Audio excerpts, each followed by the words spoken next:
Hello. Want to make hopefully a quick video. This time just recording a few of my thoughts that I had last night and today. And that is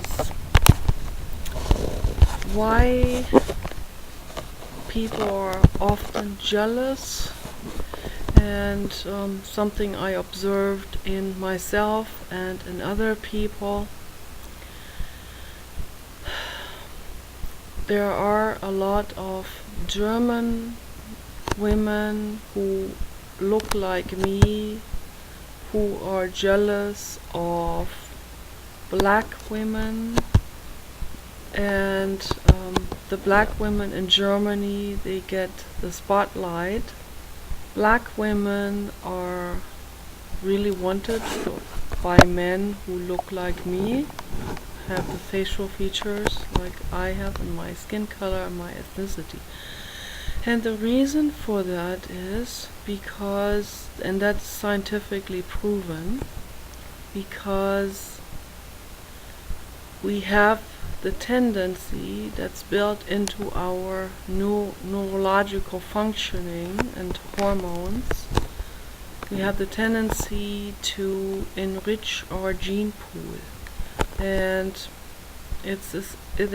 has developed itself throughout evolution, and it just happened to develop because that way more genetic diversity was granted.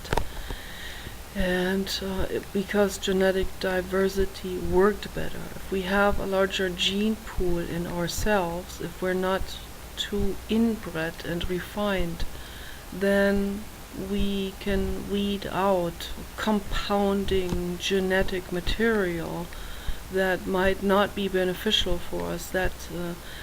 So we can dilute that in a way, our compounded genetic imprints, and make ourselves more diverse and therefore healthier and more functioning. So if you really get into this, and if you learn to understand your own biology, then you will not have the need so much to be jealous of someone else who has the facial features of the lady who you would be attracted to. You understand what I'm saying? So if I understand my own biological needs and my own biology and my neurology, then I can and then this pressing feeling is no longer so drastic, the pressing feeling of jealousy, or of feeling maybe inadequate because I don't look like the black diva, So for many years, for like over 20 years, because I had a black girlfriend in Germany, I felt like I was the meek mouse next to her.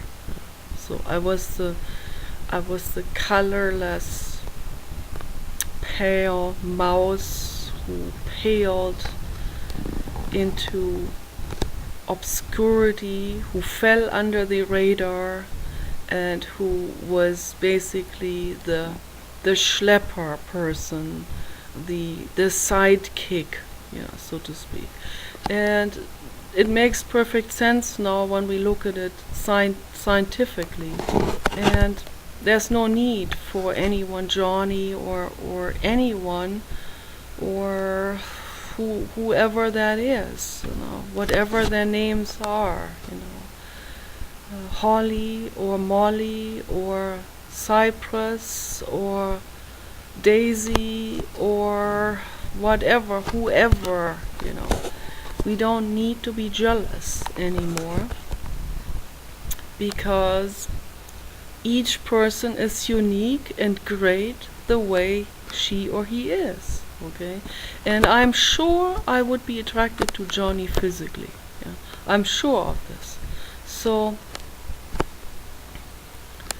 Oh, Paul's gonna get mad at me. But I just want to make this as a, I just want to make a point of this, okay?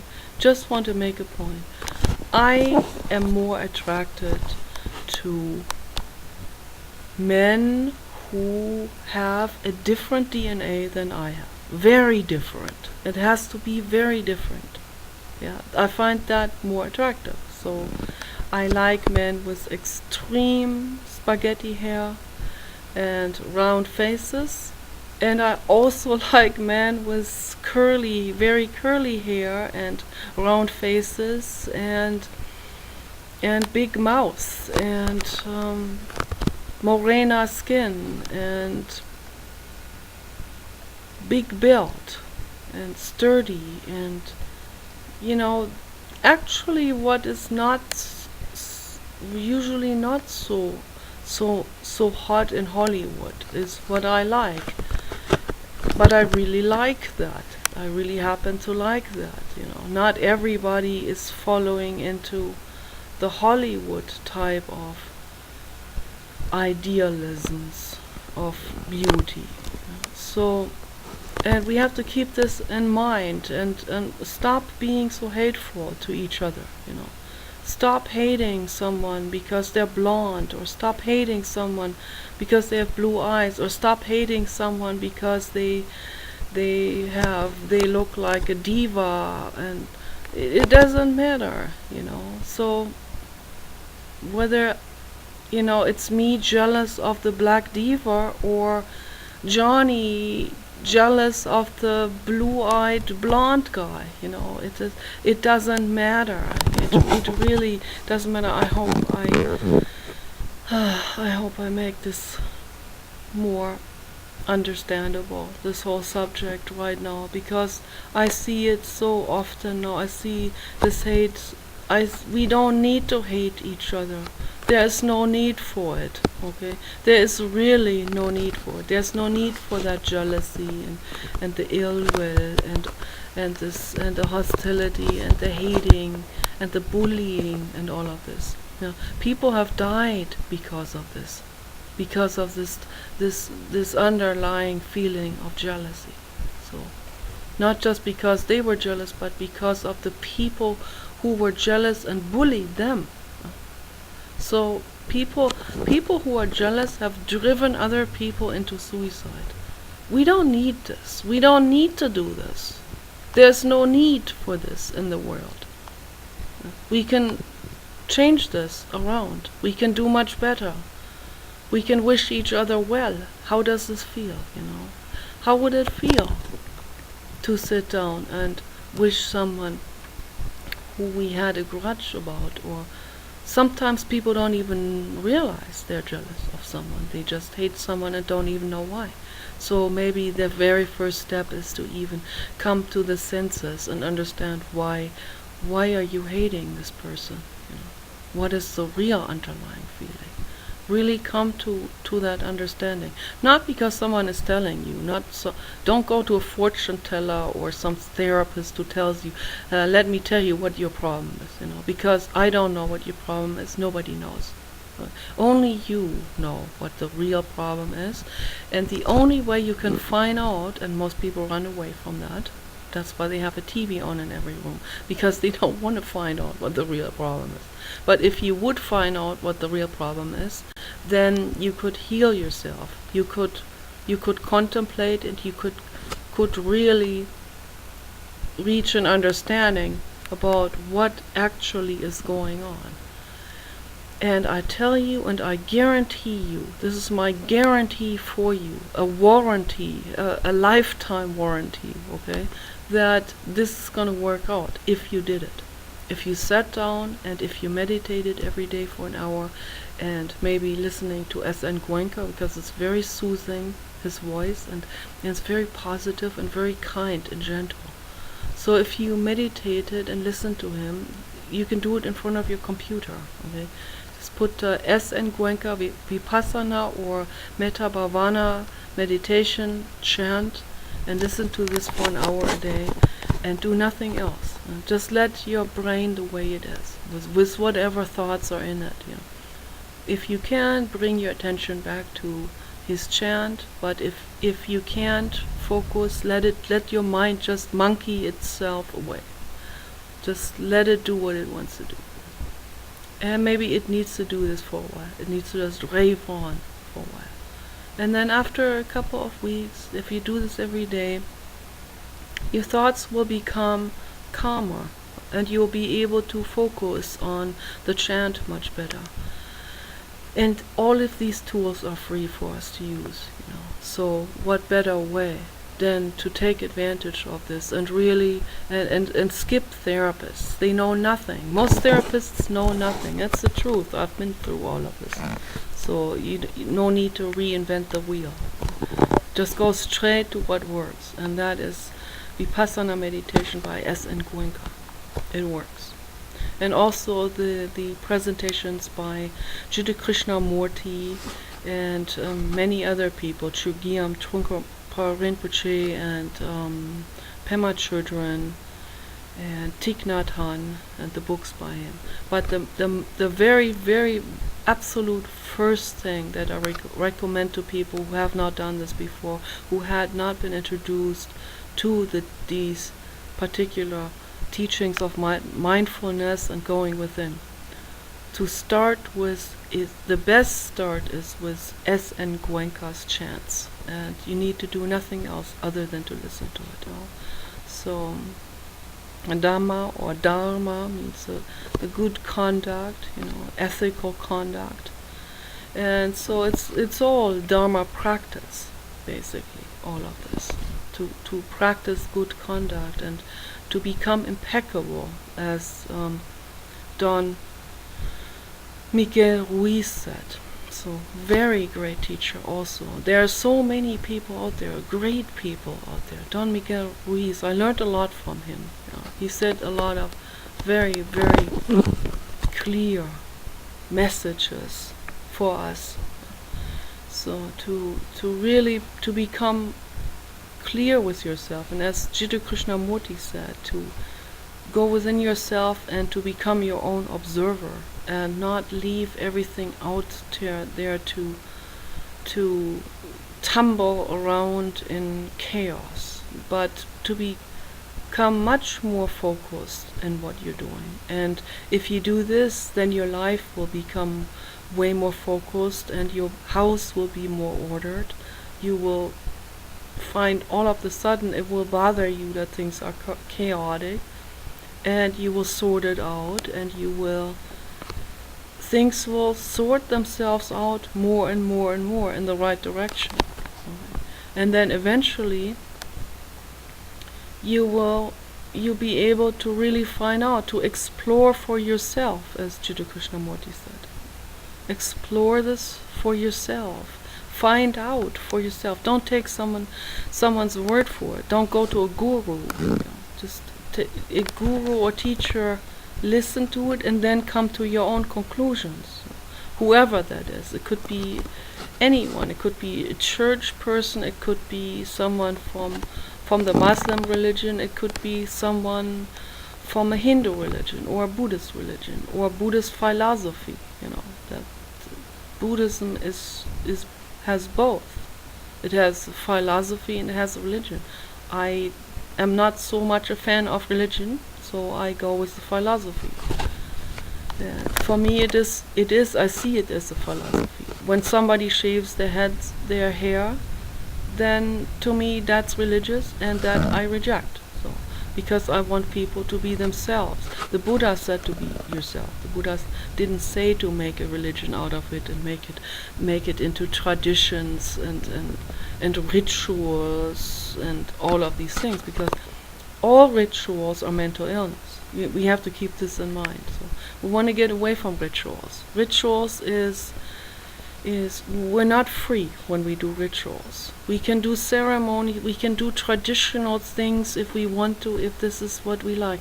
But we have to draw the line. It's a gradient line between traditional rituals that feel good, and when it begins to border on obligation and a grinding habit and something that doesn't feel good.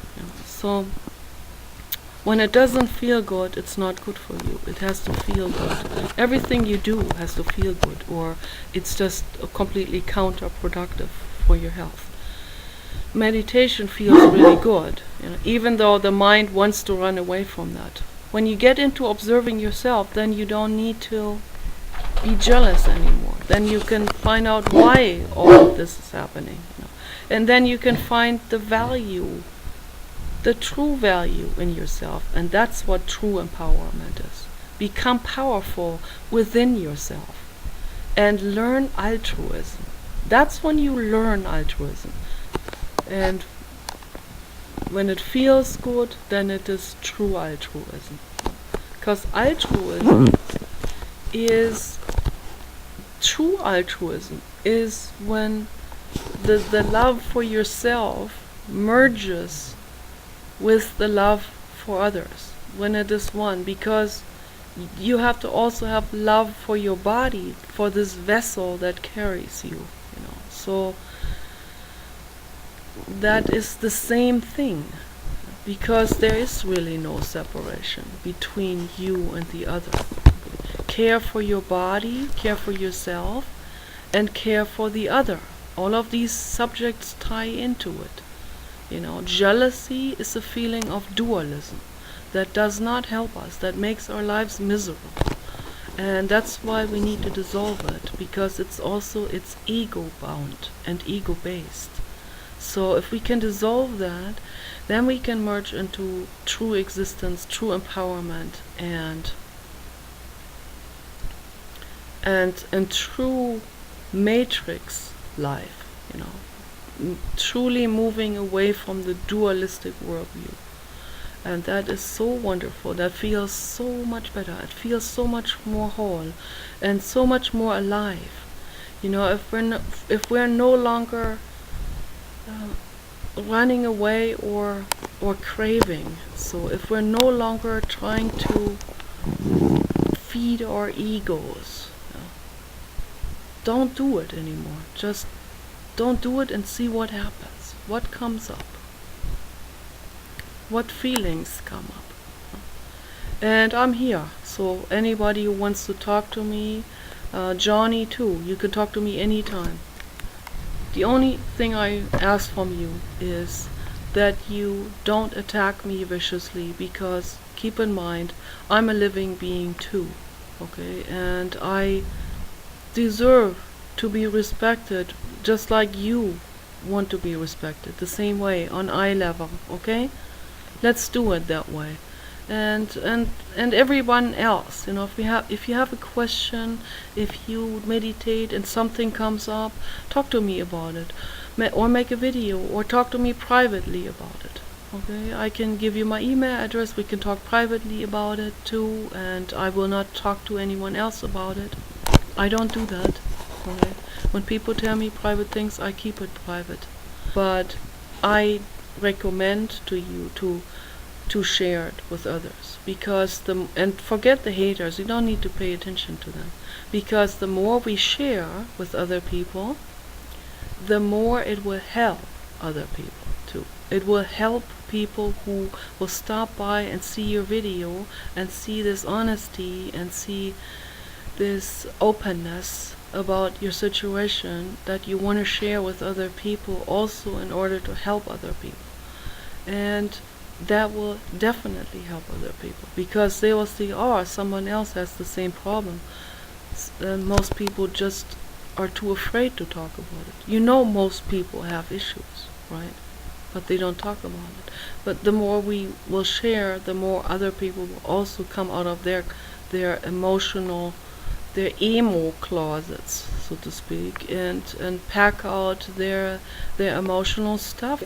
That's what the body needs, a 10-mile hike.